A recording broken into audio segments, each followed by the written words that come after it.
My name is Howard Vincent.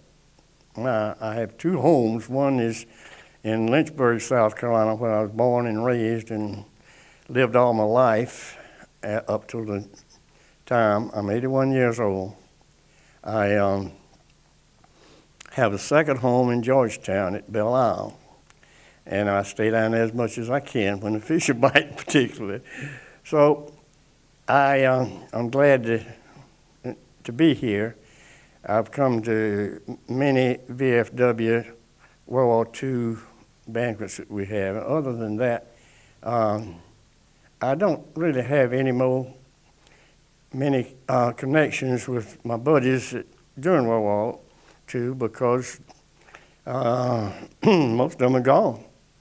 The majority of them, how many we lose in a day, I read somewhere is astronomical. But anyway, I'm glad to do this if I can help.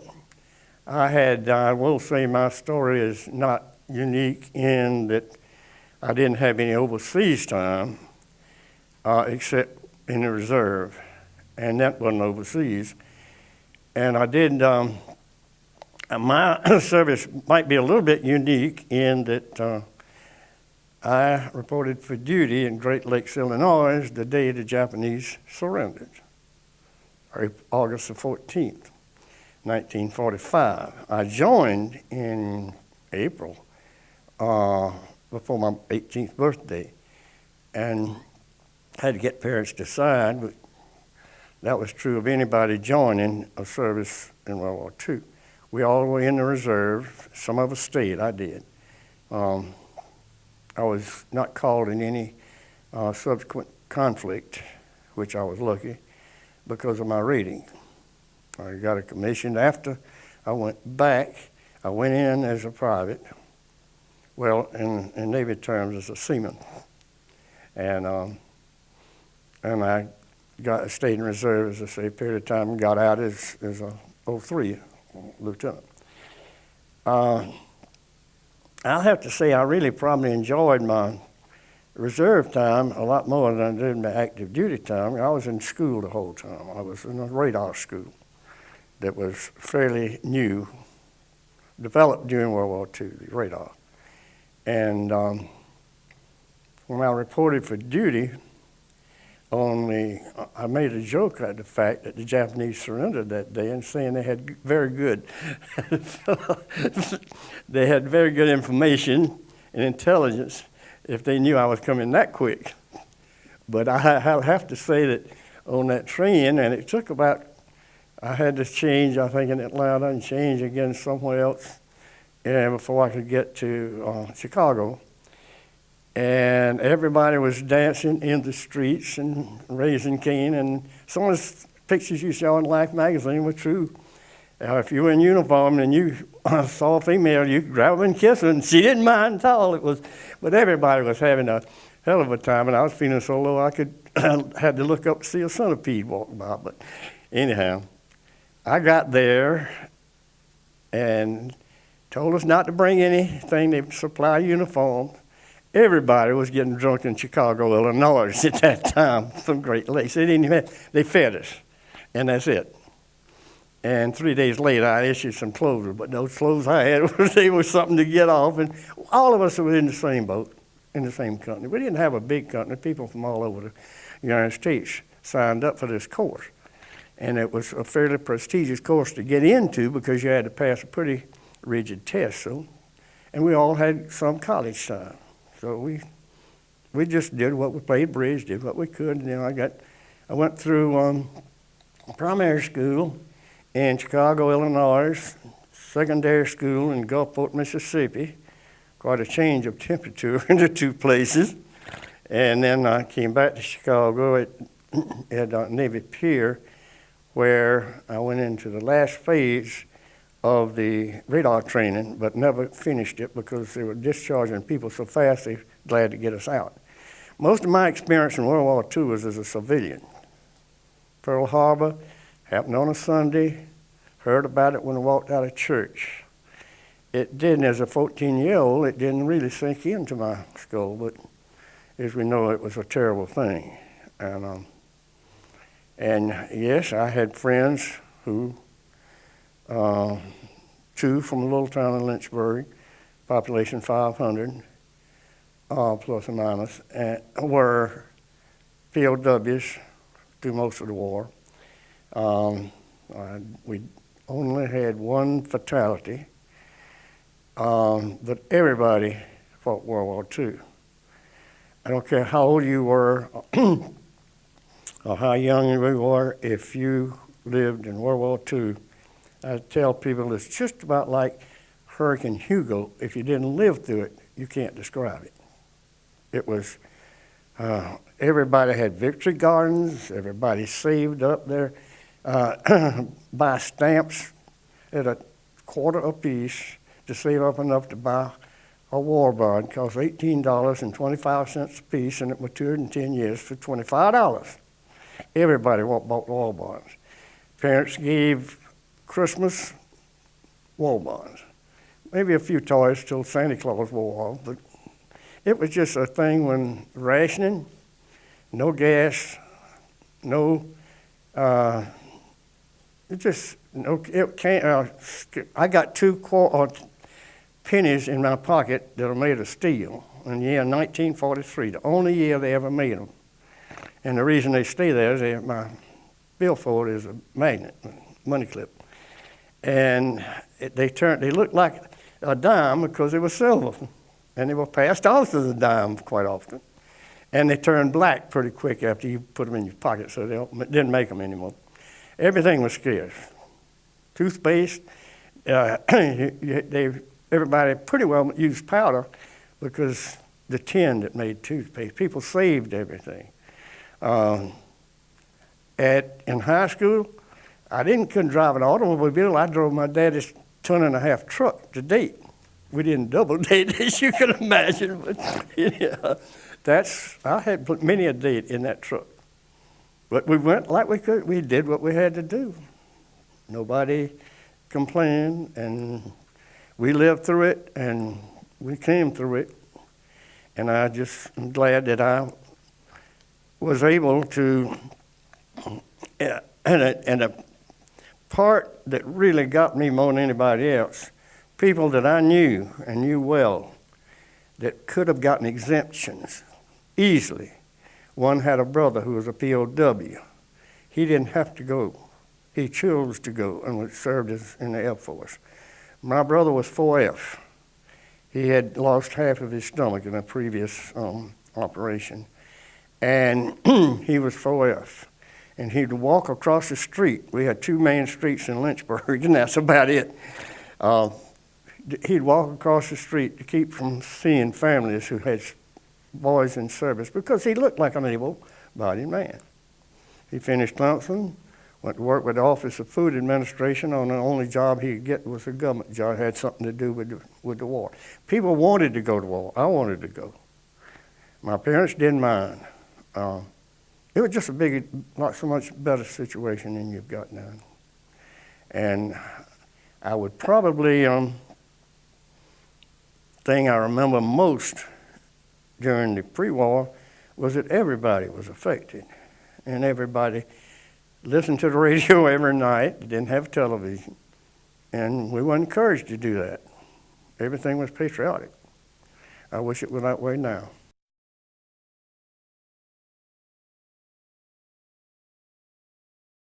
It didn't soak in that it would have that much effect because we had bombed so relentlessly the mainland of Japan before that. It was such a kept secret until it was, it probably didn't say, well, I was close when the atomic bomb came. I was 17 at the time. It still was something that I read a little bit about but knew very little. But I was relieved. And when I was discharged, some of those boys who were mess sergeants and so forth were serving in the line, and I felt a little bit uneasy having somebody serve me at Germany and served in Germany and was heading toward Japan, that turned the ship around and came back home and was discharged. And I was discharged Sunday during duty on whatever they gave him to do. It was just a wonderful feeling knowing that they would not ever go back to service. And we were hoping it was a war to end all war. But unfortunately, we were told that during World War I, weren't we?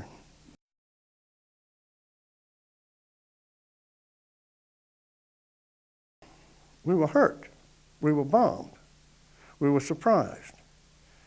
And it was a startled feeling, and people never lost that during World War II. They did after 9/11.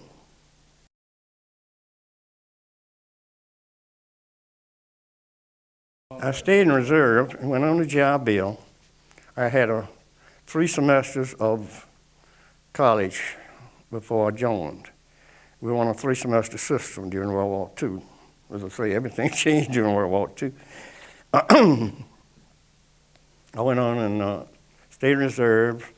After I graduated, I got a commission, and I was in radar as a enlisted man, but they put me in ordnance as an officer. So I was in ordnance, and I enjoyed my 2 weeks training once a year, and I had to stay ready, but they just didn't call me because of, I guess, my rate.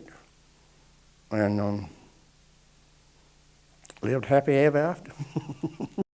I worked for my father for 8 years. He was in a fertilizer. We had a small fertilizer manufacturing plant in Lynchburg. And that was on the way down, so I went into the oil business. I had a truck stop, and I served farm supply, mostly tobacco barns. Had 3 children. The 2 oldest in Charleston with families, and one youngest. One's an orthodontist, one married a surgeon. The girl, and the other one is a minister now. I think you met him, didn't you? Well, he, after back 14 years when you met him, he went back to seminary, and I went into seminary now. He's a Methodist minister. That's your denomination. I didn't figure you did, but he's happy now than he's ever been. But I stayed in Albany for 30-some years, and I had some degree of success, but I was too small to be big, like the big boys, and too little to survive. So I sold out to somebody else and let him worry about it.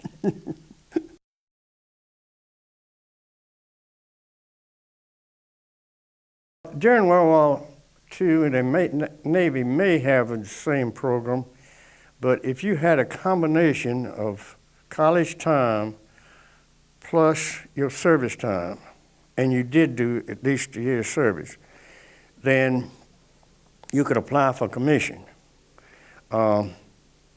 And I knew nothing about ordnance when they put me in there. In fact, I had to ask the officer that swore me in Florence, South Carolina. I had to ask him, what is ordnance? That's how much I knew. Yeah. But my training in ordnance was mostly in guided missiles, how they worked, how they developed. Most of them were in the Washington, D.C., Maryland, Anacostia, the whole area around Washington is filled with these ordnance labs and this kind of stuff. And that's pretty well what I did. They were trying to wind down the Naval Reserve. That's the reason I got attritioned out. Was my duty at 6th Naval District, and that was time for me to sort of get out anyhow if you had to go to that.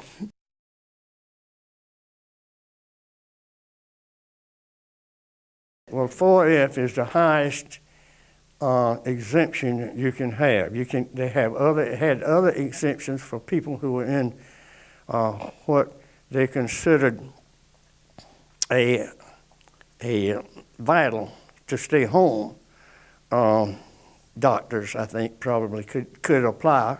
Most people didn't apply if they were eligible. But as I say, my brother couldn't pass the physical, so he was 4F. But you didn't know it when he was walking around, see? Because with street clothes, he looked all right, but he didn't weigh, probably, he was taller than I am, He's pretty close to 6 feet, and he doubt if he weighed 110 pounds. But he just didn't have any stomach. So, and there were very few exemptions for 4 hours, I can tell you. Very few.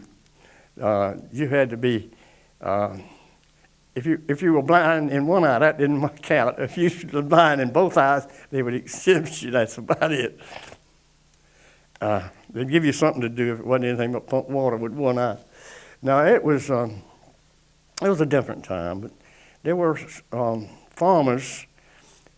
I do know of 2 farmers in my area that did get exemptions for their son to stay home. And they weren't very popular during World War II. I mean, it just was that way. I felt sorry for Orientals, because, you can't tell Oriental many for Chinese, Japanese, Vietnamese, and so forth. And they had a hard time, because if you look slant-eyed, you will look down on them. But anyway, times change.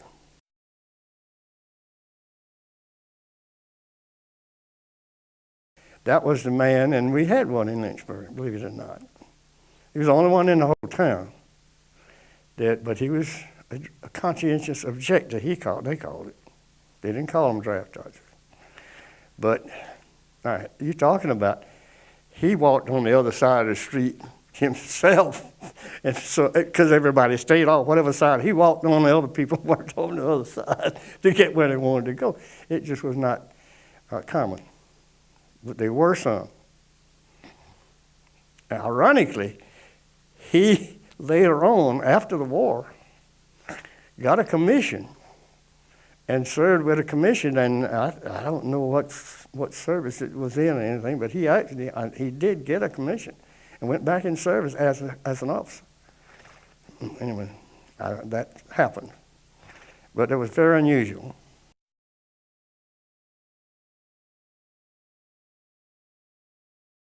Oh yeah, that was true.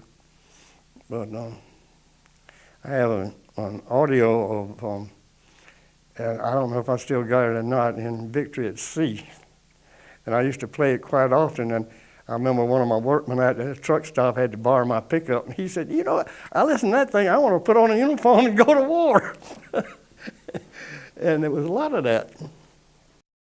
Never saw a war story that was slanted toward defeat or anything else. It was all of them were upbeat, all of them ended in a, some of the ones I've got now are very good. Did you ever see that Saving Private Ryan? That's an excellent movie, one of the best. And been some good documentaries that end in a good beat. So I don't think everything is bad in Hollywood, but it's enough of it.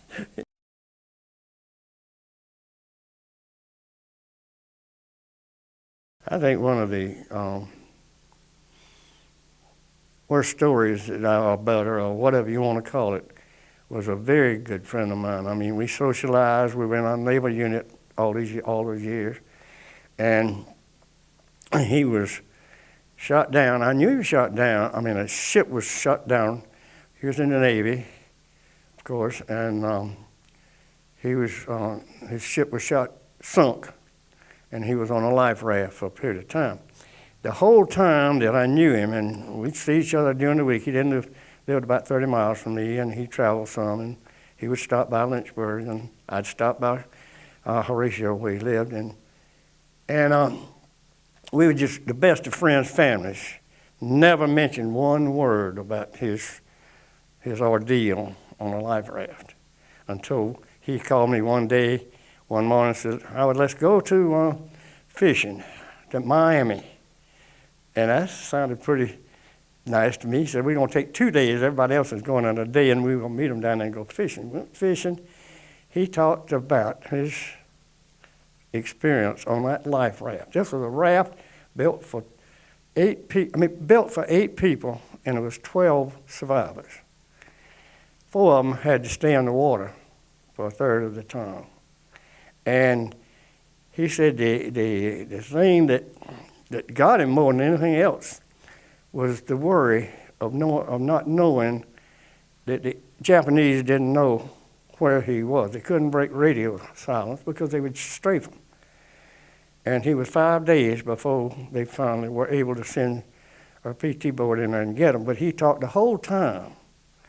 And the ironic part was we went fishing, and he had an aneurysm on that ship, on the boat. I said ship, boat.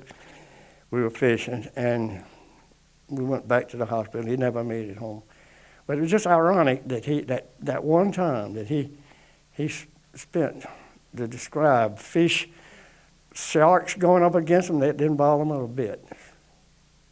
And just not knowing for that, can you imagine living 5 days like that?